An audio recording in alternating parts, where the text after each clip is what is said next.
Hello everyone, তো তোমরা সবাই কেমন আছো? তো আশা করছি তোমরা ভীষণ ভালো আছো আর আমরাও ভীষণ ভালো আছি। তো ভিডিওটা আমি সকাল সকাল স্টার্ট করে দিয়েছি, তো এখন বাজে ওই 9টা মতো। তো দেখতেই পাচ্ছ আমার রান্নাবান্নাও কমপ্লিট হয়ে গেছে। তো আজকে আমি রান্না করেছি শোল মাছ আলু দিয়ে কষা, আর টক ডাল, আর বিট গাজর একসাথে আলু দিয়ে ভাজা।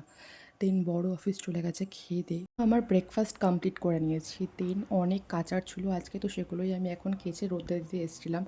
তো দুপুরের পর থেকে ভিডিওটা আর তোমাদের সঙ্গে কন্টিনিউ করা হয়নি। তো এখন দেখতে পাচ্ছ সকালবেলা যা যা কাচাকুচি করেছে সেগুলোই এখন ভাঁজ করে জায়গাটা জায়গায় রেখে দিচ্ছি। দেন রুমটাও ভালো করে ক্লিন করে নিয়েছিলাম। ক্লিন করে নিয়ে তো বড় চলে এসেছিলো অফিস থেকে। এখন মোটামুটি ওই 7টা মতো বাজে। তো আজকে সন্ধ্যার টিফিনে বানিয়েছি ম্যাগি, তার সঙ্গে ডিম সেদ্ধ আর একটু মুড়ি মেখেছিলাম। তো ভিডিওটি আমি এখানেই এন্ড করছি। তো ভিডিওটা তোমাদের কেমন লাগলো তোমরা অবশ্যই কমেন্ট করে জানিও, আর দেখা হচ্ছে নতুন কোনো ভিডিওতে।